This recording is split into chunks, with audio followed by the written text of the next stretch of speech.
Hello everyone, in this video I'll be translating and summarizing the latest Urdu broadcast by Imran Riaz Khan to make it accessible for our English-speaking audience.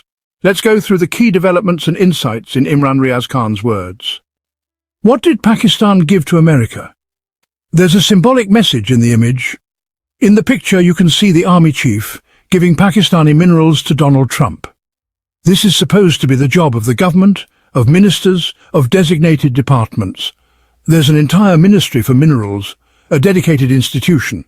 But our army chiefs always step forward in such matters, whether it's about selling Pakistan's resources, bringing something into Pakistan, getting involved in wars, or even about the funeral of Pakistan.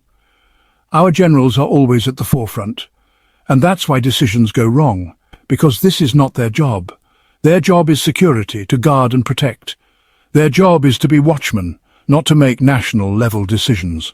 When they get involved in major political or economic decisions, Pakistan suffers, and Pakistan's history is witness to this.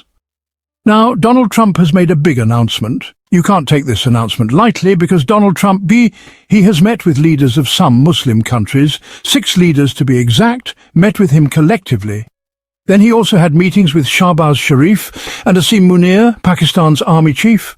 Now, if you combine Trump's statement with what the Washington Post reported, you get the full story.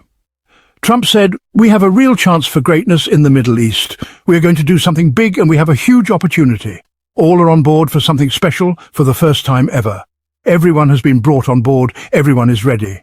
This is happening for the first time. We will get it done." President Donald J. Trump. Now, what is this big thing that's about to happen? Donald Trump doesn't give statements like this without reason. If he said this, then there's an entire plan behind it. As for the Washington Post, here's what they've reported so far. Trump has devised a major plan for Gaza, and some key points have come forward. First, ceasefire and immediate release of hostages. The fighting should stop, and all hostages should be released within 48 hours. Second, disarm Hamas. All of Hamas's weapons should be destroyed. Third, amnesty for fighters who renounce violence. Fourth, safe exit routes for others through foreign countries.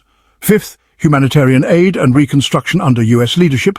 Hospitals, housing and infrastructure will be rebuilt. Sixth, the United Nations and other neutral agencies will handle governance. Seventh, a temporary government will run Gaza, composed of Palestinians under international monitoring, until reforms are made within the Palestinian Authority. And eighth, then a multinational security force will be deployed. And this is where Pakistan becomes relevant. They're saying Arab and international forces will oversee Gaza's security, while Israel will gradually withdraw. Now Pakistan's role here is clear. Pakistani soldiers are cheap, relatively speaking. And because of the religious narrative, Pakistani troops can be sent in the name of religion. There's already a warlike zeal in Pakistan and a mindset that supports such action. So yes, Pakistani troops may be deployed. This would pave the way for Pakistan to recognize Israel or to sign the Abraham Accords. Look, 2 days ago a friend of mine told me this news, and I shared it with you then. Now, 2 days later, Trump's statement has started to confirm those things. They're saying there will be a prisoner exchange. Once hostages held by Hamas are freed, Israel will release its prisoners in return. They're also saying a future Palestinian state might be considered, but only after reforms and reconstruction. Trump's formula is, first, release hostages, second, enforce a ceasefire, third, insert international troops, fourth, rebuild Gaza under US supervision, fifth, establish a new government made up of selected people, and sixth, send a military force to control everything, including Pakistani soldiers. This would lay the foundation for Pakistan to possibly sign the Abraham Accords. And what are our religious scholars, the Maulvis, saying? What greater martyrdom is there than this? I am shocked. Look at how Pakistan's establishment is serving America. But you know, we can't even blame the establishment. They've always been like this. They've always served the United States, never said no. Their record in this regard is very clear. So we don't blame the establishment anymore. But we must hold the shameless religious leaders accountable, the ones who sell religion, and the religious political parties that exploit faith for votes. It's time for the public to ask them, what narrative have you been selling us all these years? Look at what's happening now. And when it's time to take a stand, these leaders are bowing down in prostration. These same religious parties and clerics accused Imran Khan of all sorts of things for years. They claimed he'd do all this. Well, now it's all happening, yet they are silent. Where is Tariq-e-Labbaik? Back then, They were out on the streets with fatwas and sticks, but now nothing. The program is completely cold. There's now a woman very pro-Israel who has voiced her support for recognizing Israel, and she has every right to do so. This is her opinion. As a Democrat, I respect her right to speak her mind. Everyone should have that right. But some things are off limits, like insulting religion or hurting others. However, this woman is open about supporting Israel and Netanyahu. I have no issue with that. But where are the clerics now? Back when someone just passed near Imran Khan, they'd scream fatwas. Now their mouths are zipped shut. Where is Fazlur Rahman? Where is Jamaati Islami? All the religious political parties that sold religion, where are they now? They've gone completely quiet. They haven't even said one sentence against this pro-Israel woman. Now let's talk about the minerals. 4 young soldiers were martyred where these minerals are found. On one hand, Ali Amin Gandapur says, no military operation will happen, but people are dying every day. Protests are happening. Look at the number of people who attended their funeral prayers. These incidents must be stopped. Look at what you did with Balochistan's gas. You extracted it until the reserves ran out. What did Balochistan get in return? Nothing. You extracted copper and gold. You loaded up containers and sent them abroad daily. What did the people of Balochistan get? Nothing. You extracted coal and sent it all over Pakistan. The world has moved forward. What has Balochistan gained? Nothing. I'm not saying we shouldn't extract minerals. These are gifts from Allah. Let America, Saudi Arabia, Britain and global companies come and work. But whenever the establishment does a deal, local people never benefit. Every time the military establishment strikes a minerals deal, they may get something, but the local people get nothing. My humble request is yes, go ahead and extract. That's great. Even Fawad Chaudhry praised this. But do it in a way where the locals get their rightful share. But this is not the job of the army chief. Let those whose job it is do it. Secondly, these minerals will only be useful if local people get employment.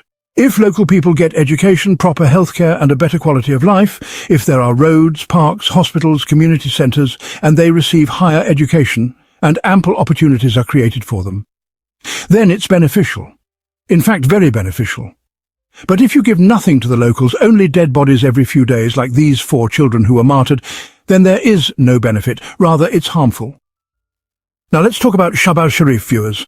Instead of building Pakistan's image at the United Nations, he goes there and scares the world with a new warning. He's scaring the world with Pakistan, saying if we don't stop these terrorists inside Pakistan, they'll be roaming around freely in London and New York. Can you believe what your Prime Minister is saying? This is the same thing Pervez Musharraf did. He told the entire world, we are fighting your war on our soil, and then fought that war so intensely that 90,000 Pakistanis died. Our people's shoulders grew weary from carrying coffins, and even now the bodies keep falling. Every day, soldiers are martyred, policemen are martyred, common citizens are killed. This is the same sugar-coated narrative Musharraf sold just to collect money. Yes, money came, but the bodies never stopped falling. The global scare tactic is, there are dangerous terrorists here. If we don't stop them, they'll reach your countries too. Now, when you tell the world that Pakistan has such dangerous terrorists, who can reach the UK and USA, then will they issue visas to Pakistanis after that? They'll say, even their own Prime Minister says terrorists may come from there. This is foolishness of the highest order. I simply cannot understand their logic. We are still paying the price for what Musharraf did, and these people are following the same path again. Same blackmail, same tactics used again. Now, viewers, let's talk about the female controversy that's been growing. It just keeps escalating. Naeem Panjutha posted a tweet. If you read it, you'll understand the situation. He said, Shama Junejo, who is known as a small-time pro-Israel troll, how did she suddenly receive Pakistan's highest civilian award after 2022? Yes, she received Pakistan's highest civilian award. And at the United Nations, she was seated right behind the Prime Minister. She also travelled on the PM's official plane and stayed in the same official hotels. She was even seen handling confidential documents. These are serious questions. Now, Shama Junejo herself raised some points and revealed some surprising facts. She has effectively exposed Khawaja Asif, the Foreign Ministry, and others, proving they were all lying. Now they're fighting among themselves. And here's the interesting part. All those who used to accuse Imran Khan of being a Zionist agent, a Jewish agent, and so on, they're now scrambling to save their own image, offering explanations and distancing themselves. And Imran Khan hasn't even said a word about this. They've exposed themselves completely. They're all pointing fingers at each other now. Now, look at what Shama Junejo tweeted. For months, I was working for Pakistan and the Prime Minister. During the Indo-Pak tensions, my policy briefs and advice were part of the official record. I was tasked with writing the PM's speech at the UN. I was officially listed as an advisor. I had a security pass issued for this role. I worked day and night with the PM's team, travelled with them, stayed in the same hotels and attended key meetings like the one with Bill Gates, footage of which aired on TV. During the climate conference, I was seated behind the PM with Ishaq Dar. Later, I was taken to the AI conference by the protocol team, where I sat with Khawaja, Asif and Bilal, who was writing the speech. She continued. After the speech, we drank tea together. We waited for 40 minutes for the car, chatting, took photos again and rode back to the hotel in the same car. Khawaja Asif was sitting next to me. And now he says he doesn't even recognize me? Unbelievable. She adds, on the final day during the PM's speech at the UN, I was seated inside the hall. Khawaja Asif was sitting right in front of me, and we all clapped together for the PM's speech. A speech that wasn't just mine, but a team effort. My return flight was already scheduled. The mission's protocol team personally dropped me off at the airport. Why is Khawaja Asif giving such statements now? Under what agenda is he trying to discredit this historic government visit? The PM should ask him, because it's his authority that's being undermined, not mine. So, viewers, the issue here is our sister Shama Junejo. Now, what's the problem? It's just that her politics seem a little pro-Israel. People like Khawaja Asif, Shahbaz Sharif and Ishaq Dar, they go around selling religion in Pakistan. There they act as if they are extremely devout Muslims, claiming they are ready to sacrifice for Palestine, to lay down their necks and publicly curse Israel. But once they step outside Pakistan, they meet people like Shama Junejo, and their views suddenly change. Their hypocrisy is what led to these contradictions. They love hybrid systems, and this is part of their double standards. In Pakistan they behave one way, abroad they behave differently. In Pakistan they pose as hardline Islamists, outside they're liberals. So the fault is not Shama Junejo's, it's theirs. This humiliation is entirely their own doing, and this is typical of their politics. Now Khawaja Asif is clearly lying, but someone has to be. Let's show you something else. Viewers, look at these images and screenshots. Khawaja Asif retweeted several tweets from the same woman who he now claims he doesn't even know. I remember when Raja Riaz said, I don't recognize him anymore. And now Khawaja Asif is doing the same thing. I have at least half a dozen tweets here retweeted by Khawaja Asif from this lady, along with comments from him. In one post she says she's ill and undergoing treatment. Khawaja Asif replies, you will beat it, inshallah. He even prayed for her. In another tweet, when someone passed away, he said, may Allah grant them forgiveness. Together they both criticized Imran Khan and his party. They had a good relationship. They had tea together. But now Khawaja Asif is running away, just like he now claims he doesn't recognize General Bajwa anymore, even though he and his family owe their political success to Bajwa. General Bajwa helped him win the election, and now General Asim Munir is doing the same. But previously it was Bajwa who got him elected. Now, viewers, let's move on to some important news. There's a Pakistan-India match happening. Pakistan's hopes rest on prayers. Let's hope they win. There are a few players who can win the match single-handedly, Fakhar Zaman and Saim Ayub. If they click with the bat, Pakistan has a chance. In bowling, Shaheen Afridi must play his role.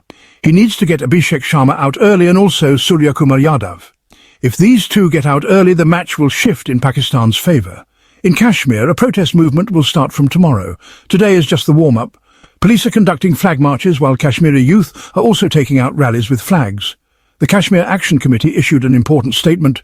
We urge overseas Kashmiris to support us. We've sent our Charter of Demands to the UN and human rights organizations. We will now be crushed. But we cannot back down from our basic rights. Troublemakers may try to infiltrate us, but people must remain responsible and peaceful. Finally, some journalists went to the site where PTI held a massive public rally recently. They showed footage from today, during daylight, revealing that the rally was held on a garbage dump, just like Mariam Nawaz held her rallies in cattle markets. The same thing happened in Islamabad too. Gandapur held a PTI rally on piles of garbage, a shameful and petty act by the authorities.